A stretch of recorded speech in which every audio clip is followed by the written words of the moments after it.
श्रीमद् भागवत महापुराण दशम स्कंध अध्याय 74 भगवान की अग्रपूजा और शिशुपाल का उद्धार। श्री सुखदेव जी कहते हैं, परीक्षित, धर्मराज युधिष्ठिर जरासंध का वध और सर्वशक्तिमान भगवान श्री कृष्ण की अद्भुत महिमा सुनकर बहुत प्रसन्न हुए और उनसे बोले। धर्मराज युधिष्ठिर ने कहा, सच्चिदानंद स्वरूप श्री कृष्ण, त्रिलोकी के स्वामी ब्रह्मा, शंकर आदि और इंद्रादि लोकपाल सब आपकी आज्ञा पाने के लिए तरसते रहते हैं और यदि वह मिल जाती है तो बड़ी श्रद्धा से उसको शिरोधार्य करते हैं। अनंत, हम लोग हैं तो अत्यंत दीन, परंतु मानते हैं अपने को भूपति और नरपति। ऐसी स्थिति में है तो हम दंड के पात्र, परंतु आप हमारी आज्ञा स्वीकार करते हैं और उसका पालन करते हैं।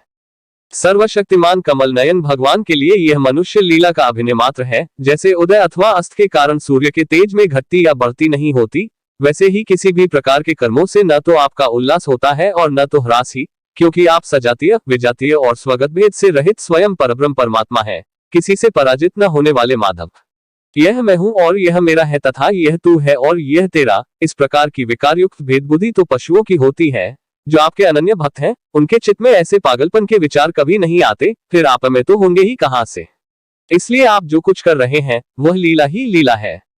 श्री सुखदेव जी कहते हैं, परीक्षित, इस प्रकार कहकर धर्मराज युधिष्ठिर ने भगवान श्री कृष्ण की अनुमति से यज्ञ के योग्य समय आने पर यज्ञ के कर्मों में निपुण वेदवादी ब्राह्मणों को ऋत्विज, आचार्य आदि के रूप में वर्ण किया। उनके नाम ये हैं, श्री कृष्णाद्वैपायन, व्यासदेव, भरद्वाज, सुमंतु, गौतम, असित, वशिष्ठ, च्यवन, कव, मैत्रेय, कवश, धृत, विश्वामित्र, वामदेव, सुमति, जैमिनी, क्रतु, पैल, पराशर, गर्ग, वैशंपायन अथवा कश्यप, धौम्य, परशुराम, शुक्राचार्य, आसुरी, वीतिहोत्र, मधुच्छंदा, वीरसेन और अकृतवृण। इसके अतिरिक्त धर्मराज ने द्रोणाचार्य, भीष्म पितामह, कृपाचार्य, धृतराष्ट्र और उनके दुर्योधन आदि पुत्रों और महामती विदुर आदि को भी बुलवाया।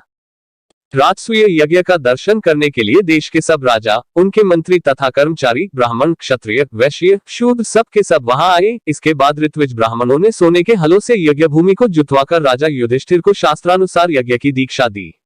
प्राचीन काल में जैसे वरुण देव के यज्ञ में सब के सब यज्ञ पात्र सोने के बने हुए थे, वैसे ही युधिष्ठिर के यज्ञ में भी थे। पांडुनंदन महाराज युधिष्ठिर के यज्ञ में निमंत्रण पाकर ब्रह्मा जी, शंकर जी, इंद्र आदि लोकपाल अपने गणों के साथ सिद्ध और गंधर्व, विद्याधर, नाग, मुनि, यक्ष, राक्षस, पक्षी, किन्नर, चारण, बड़े बड़े राजा और रानियां, ये सभी उपस्थित हुए।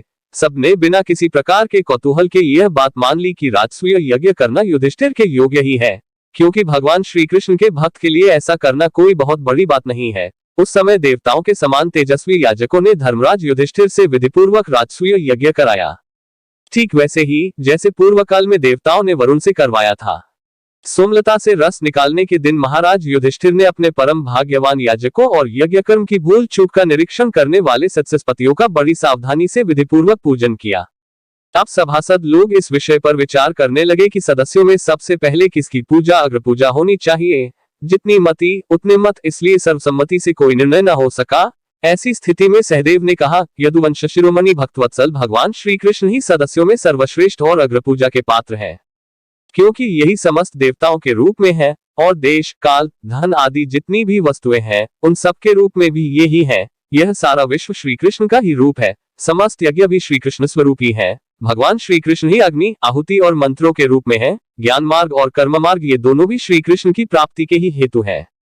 सभासदों, मैं कहां तक वर्णन करूं। भगवान श्री कृष्ण वह एक रस अद्वितीय ब्रह्म है, जिसमें सजातीय, विजातीय और स्वगत भेद नामात्र का भी नहीं है। यह संपूर्ण जगत उन्हीं का स्वरूप है। वे अपने आप में ही स्थित और जन्म, अस्तित्व, वृद्धि आदि छह भाव विकारों से रहित हैं। वे अपने आत्मस्वरूप संकल्प से ही जगत सृष्टि, पालन और संहार करते हैं। सारा जगत श्री कृष्ण के ही अनुग्रह से अनेकों प्रकार के कर्म का अनुष्ठान करता हुआ धर्म, अर्थ, काम और मोक्ष रूप पुरुषार्थों का संपादन करता है। इसलिए सबसे महान भगवान श्री कृष्ण की ही अग्रपूजा होनी चाहिए। इनकी पूजा करने से समस्त प्राणियों की तथा अपनी भी पूजा हो जाती है। जो अपने दान धर्म को अनंत भाव से युक्त करना चाहता हो, उसे चाहिए कि समस्त प्राणियों और पदार्थों के अंतरात्मा, भेदभाव रहित, परम शांत और परिपूर्ण भगवान श्री कृष्ण को ही दान करे।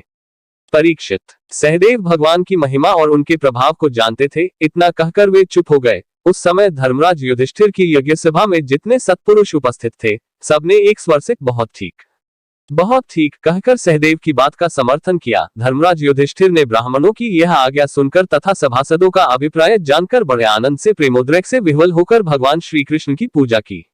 अपनी पत्नी, भाई, मंत्री और कुटुंबियों के साथ धर्मराज युधिष्ठिर ने बड़े प्रेम और आनंद से भगवान के पांव पखारे तथा उनके चरण कमलों का लोक पावन जल अपने सिर पर धारण किया।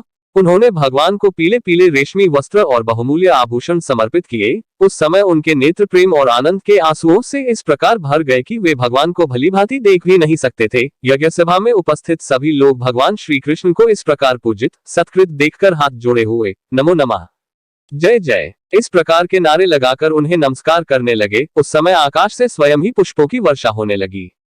परीक्षित, अपने आसन पर बैठा हुआ शिशुपाल यह सब देख सुन रहा था। भगवान श्री कृष्ण के गुण सुनकर उसे क्रोध हो आया और वह उठकर खड़ा हो गया। वह भरी सभा में हाथ उठाकर बड़ी असहिष्णुता किंतु निर्भयता के साथ भगवान को सुना सुनाकर अत्यंत कठोर बातें कहने लगा। सभासदों, श्रुतियों का यह कहना सर्वथा सत्य है कि काल ही ईश्वर है। लाख चेष्टा करने पर भी वह अपना काम करा ही लेता है। इसका प्रत्यक्ष प्रमाण हमने देख लिया कि यहाँ बच्चों और मूर्खों की बात से बड़े बड़े वयोवृद्ध और ज्ञानवृद्धों की बुद्धि भी चकरा गई है। पर मैं मानता हूँ कि आप लोग अग्रपूजा के योग्य पात्र का निर्णय करने में सर्वथा समर्थ है। इसलिए सत्सस्पतियों, आप लोग बालक सहदेव की यह बात ठीक न माने कि कृष्ण ही अग्रपूजा के योग्य हैं। यहाँ बड़े बड़े तपस्वी, विद्वान, व्रतधारी, ज्ञान के द्वारा अपने समस्त पाप तापों को शांत करने वाले परम ज्ञानी परमर्षि, ब्रह्मनिष्ठ आदि उपस्थित हैं, जिनकी पूजा बड़े बड़े लोकपाल भी करते हैं। यज्ञ की भूल चूक बतलाने वाले उन सत्सस्पतियों को छोड़कर यह कुलकलंक वाला भला अग्रपूजा का अधिकारी कैसे हो सकता है? क्या कौवा कभी यज्ञ के पुरोडाश का अधिकारी हो सकता है? न इसका कोई वर्ण है और न तो आश्रम कुल भी इसका ऊंचा नहीं है। सारे धर्मों से यह बाहर है। वेद और लोक मर्यादाओं का उल्लंघन करके मनमाना आचरण करता है। इसमें कोई गुण भी नहीं है। ऐसी स्थिति में यह अग्रपूजा का पात्र कैसे हो सकता है? आप लोग जानते हैं कि राजा ययाति ने इसके वंश को शाप दे रखा है, इसलिए सत्पुरुषों ने इस वंश का ही बहिष्कार कर दिया है। ये सर्वदा व्यर्थ मधुपान में आसक्त रहते हैं, फिर ये अग्रपूजा के योग्य कैसे हो सकते हैं? इन सब ने ब्रह्मर्षियों के द्वारा सेवित मथुरा आदि देशों का परित्याग कर दिया और ब्रह्मवर्चस्व के विरोधी वेद चर्चा रहित समुद्र में किला बनाकर रहने लगे। वहां से जब ये बाहर निकलते हैं तो डाकुओं की तरह सारी प्रजा को सताते हैं। परीक्षित, सच पूछो तो शिशुपाल का सारा शुभ नष्ट हो चुका था। इसी से उसने और भी बहुत सी कड़ी कड़ी बातें भगवान श्री कृष्ण को सुनाई, परंतु जैसे सिंह कभी सियार की हुआ हुआ पर ध्यान नहीं देता, वैसे ही भगवान श्री कृष्ण चुप रहे। उन्होंने उसकी बातों का कुछ भी उत्तर न दिया, परंतु सभासदों के लिए भगवान की निंदा सुनना असह्य था। उसमें से कई अपने अपने कान बंद करके क्रोध से शिशुपाल को गाली देते हुए बाहर चले गए। परीक्षित, जो भगवान की या भगवत प्रायण भक्तों की सुनकर वहां से हट नहीं जाता, वह शुभ कर्मों से च्युत हो जाता है और उसकी अधोगति होती है। परीक्षित, अब शिशुपाल को मार डालने के लिए पांडव, मत्स्य, केकय और सृंजीवंशी नरपति क्रोधित होकर हाथों में हथियार ले उठ खड़े हुए, परंतु शिशुपाल को इससे कोई घबराहट न हुई।